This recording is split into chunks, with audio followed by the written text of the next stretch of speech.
Welcome to episode 64 of Uncaged Sports Talk. Sorry for the delay.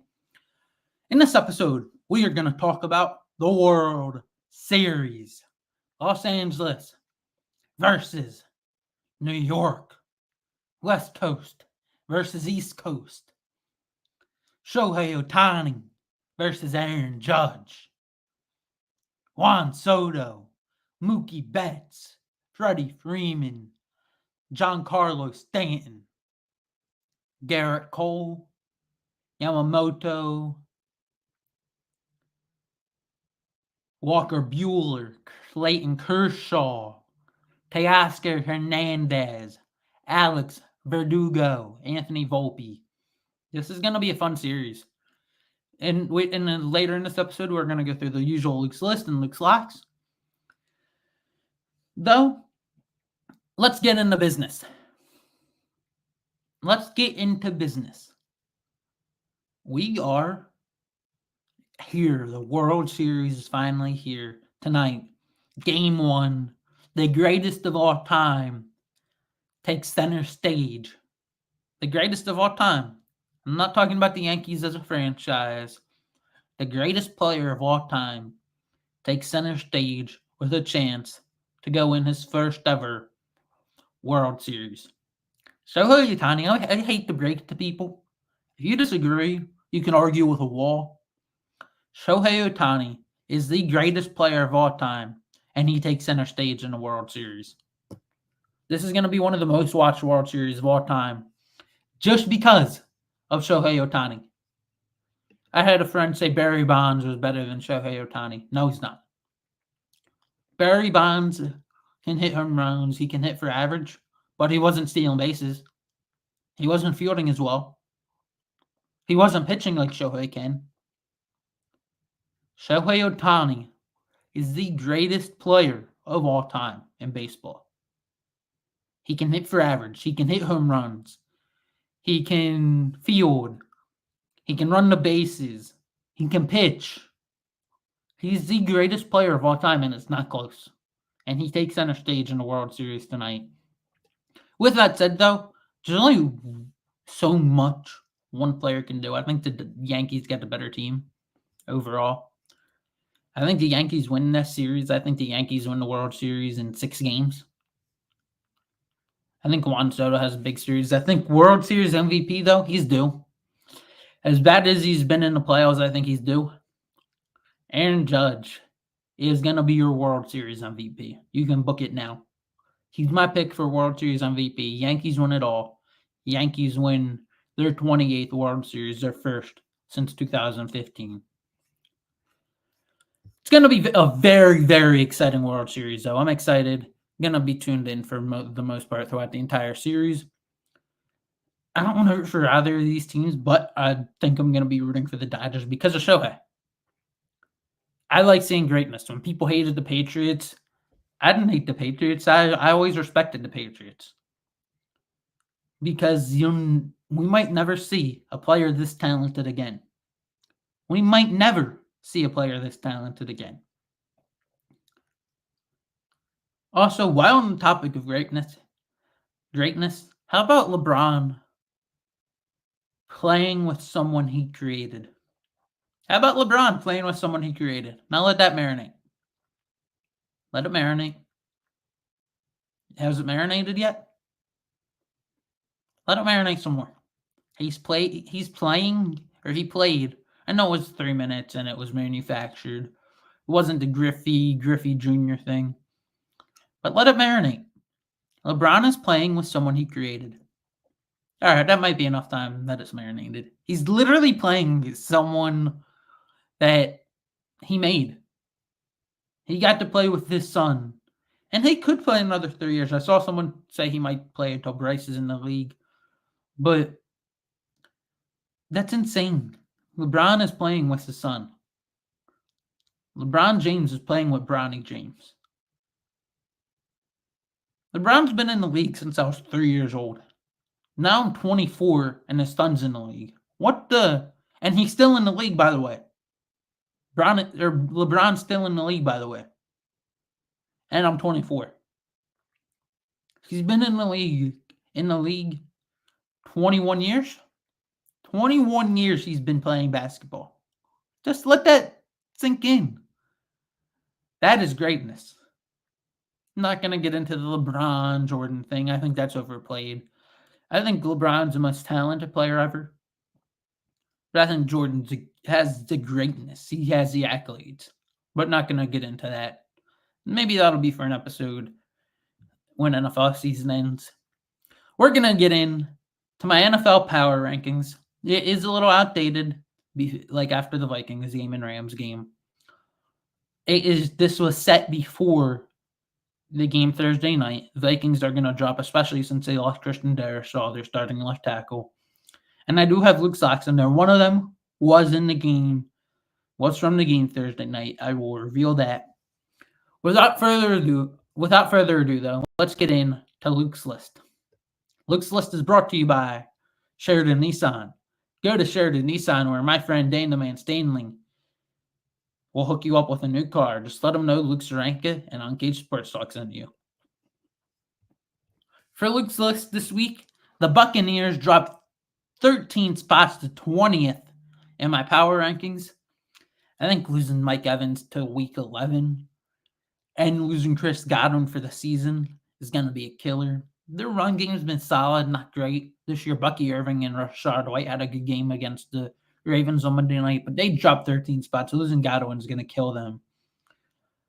So they drop all the way to 20. The Dolphins move up 7 spots. They had a big defensive loss this week, but they're getting Tua back, which I think trumps any loss they had this week. So Tua coming back is going to be huge for the Dolphins. I think that they move up 7 spots to 25. They still are very flawed so far. Let's see how much of a difference Tua makes before I move them out of the 20s, before they jump to the teens. Let's see how much of a difference he really makes. Dolphins coming at 25th on the list. Coming in at number 12 is the Seattle Seahawks. They move up 7 spots as well. The Seahawks had a good year. They had a really good game this past week against the Falcons, which I did not expect them to win. I picked the Falcons +3 last week. Seahawks had a good showing in that one. They move up 7 spots. The Steelers come in at number 10. Russell Wilson had a better showing than I think anyone expected. They move up 5 spots. Steelers have had a really good year. They're 5-2. George Pickens has continued to look good when he's had to keep ball thrown to him for the most part. He still doesn't separate, still has poor separation, but he's a really good contested catcher. Eagles coming at 9 on Luke's list. I think we might be starting to turn the season around. I think this week against the Bengals will tell you if we're truly turning it around. Quinyon Mitchell's been better than advertised. Quinyon Mitchell has been better than advertised for the Philadelphia Eagles. He's come close to getting an interception almost every game. I've been a big fan of Quinyon Mitchell. Hurts missed 2 wide open receivers in the game last Sunday, but if he can just get past his first read, which I know is a big ask, we're 3-0 with A.J. Brown. 3-0 with A.J. Brown. Get A.J. Brown the ball. Get Saquon Barkley the ball. Get Devontae Smith the ball. Let's roll. Get a lead. Let the defense cook when you get a lead. Let the defense pin their ears, rush the passer. Quinyon Mitchell's good. I trust Quinyon Mitchell. I think we'll be fine this week. I think Eagles win by about 10. I think it's going to be like a 31-21. 27-17. 31-20. Something around those scores. Commanders move up 4 spots. They come in at 8 for the first time this year. They jumped the Eagles. They won without Jaden Daniels. An impressive win without Jaden Daniels. I know it was against the Panthers, but Jaden Daniels has been great. They won without their starting QB impressively. The Commanders move up to 8th. The Texans coming at number 7 on this list. They moved down 3 spots after their loss to the Packers. C.J. Stroud hasn't been great. He didn't have a lot of yards this past game. The Texans coming at 7. C.J. Stroud is still good. We all know he's good, but he just hasn't been as good as last year, since more teams have gotten some film on him. And they have lost Nico Collins, which is a big loss. But I think they get Nico Collins back in a few weeks. The Texans will still be fine. They'll be there when it matters. The Packers are starting to get humming. Everything's starting to click for the Packers. They handled the Romeo Doubs thing about 3 weeks ago, maybe 2 weeks ago, very well. Suspended him for a week, and it's been good ever since. So they got something cooking there in Green Bay. They come in at 6. Jordan Love has looked good the last 3 weeks. The Bills come in at number 5. The Bills have had a really good year. They got Amari Cooper. They're -3 against the Seahawks. I think the Bills will be good in this game coming up. I'm excited to see what they can do. In this, I think them -3 on the road against Seattle is a good line. I think the Bills will end up covering it, and I think they wind up winning. I think the Bills with Amari Cooper are going to have a good week this week. They're going to show out this week. They blew out the Titans last week. I think they have another good week this week against the Seahawks. Coming in at number 4 is the Minnesota Vikings. I had them at 4 before Thursday Night Football. So don't criticize me for it. It was before Thursday Night Football. That's how I'm showing the rankings. They will be dropping at least 4 spots probably, because losing Christian Darrisaw is a big loss for the Vikings. And they just lost their second straight to the Rams. Granted, the Rams are getting healthier. You could see the Rams getting close to the top 10 after this week. But losing Darrisaw is a big loss to the Vikings. They come in at 4. The Lions come in at 3. They bounce back even without Aiden Hutchinson. They had a really good week. Lions are 3rd in Luke's list. Ravens at number 2. I contemplated putting the Lions number 2. Or the Ravens number 1. They've been playing the best football the last 5 weeks or so. But until proven otherwise, Andy Reid and Patrick Mahomes are number 1. You can't bet against Andy Reid and Patrick Mahomes. It's like the old Brady Belichick era. Now, for Luke's locks, which are presented by Scrubba Steve. Scrubba Steve, give Scrubba Steve a call. Give Scrubba Steve a call if you need any cleaning services done around your house. He will get you set up and clean your house for game day so you can have people over for a watch party to see the Birds kick the Commanders' butt, or the Bengals' butt. I just saw the Commanders on my screen, which is why I said them. For Luke's locks, the record is off because I forgot to edit that before coming on. The record is 94, 63, and 2 overall. 23, 22, and 2 this year. So we're finally positive after Thursday Night Football. The Rams are +3. They were +3 when I got them. I like that. I love that +3 pick for the Rams. And they won by 10. So that was a good pick on the Rams +3 against the Vikings. I like the Lions to just blow out the Titans. Titans are the worst team in football. I think the Lions just blow them out. I think that 11 is too light. Lions -11 against the Titans. I'll take that all day long. It's one of the biggest lines there's been this year. I'll take it all day long, though. I like the Falcons -2.5. We're going to ride with the Falcons again. The Falcons against the Bucks. Bucks are banged up, as I stated. Losing Chris Godwin's a big loss. Mike Evans is a big loss. The Falcons come out and handle business. -2.5. I like the Eagles +2.5 against the Bengals. Like I said, I think we won by about 10 on the road this week. So give me the Eagles plus the points this week. And then the line in the Bears-Commanders game this week, I think indicates that the Bears will end up winning this game. I think indicates that Jaden Daniels isn't going to play enough. Jaden Daniels isn't playing. You're giving me Bears -2.5 against Marcus Mariota. I'll take it all day long. Bears are 4-2. Bears are having a good year. Keenan Allen, DJ Moore. They got Rome Odunze. So they got a solid offense there. Cole Kmet. DeAndre Swift has started playing at his level he should be expected to play at the last few weeks. The Bears are a good team. I expect the Bears to cover this game, especially if Jaden Daniels doesn't play. And the line indicates that Jaden Daniels doesn't play. Because if Jaden Daniels was expected to play, this line would be -3.5. But they're expecting Marcus Mariota to play. So I'm trusting Vegas on that one. I'll run through some of the other games, see if there's any games that stand out. I'm going to look through the schedule. Pulling it up now. Packers, Jaguars, nothing really stands out for me in that one. Packers should be able to win that game. Tua against the Dolphins. I think Tua and Tyreek get rolling in this one. I think they should be able to get a win here. Jets get a win against the Patriots. They should be able to. I think Rodgers and Devontae Adams click this game. I think they show what that offense should be able to do and give fans hope. Ravens against the Browns. I think the Ravens win that game. That game's -8.5. I think the Ravens win.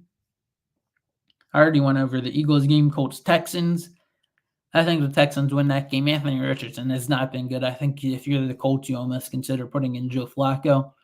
Let Anthony Richardson mature as a passer. The Saints-Chargers. I think the Chargers win that game. Saints are battered up. Their line's battered. Chris Olave's battered. Rashid Shaheed. Derek Carr still out. Chargers win that game. Bills beat the Seahawks. I got the Bears beating the Commanders. I think the Chiefs beat the Raiders. I think that's a no-brainer. But the line was a little too much. 10 points on the road against a division rival. That line was too much for me. Broncos line was about 10 against the Panthers. I think the Broncos won, but the line was a little too much for me. Cowboys Niners. I think the Niners win that game. Micah Parsons is out yet again. Brandon Ayuk being hurt doesn't do the Niners any favors.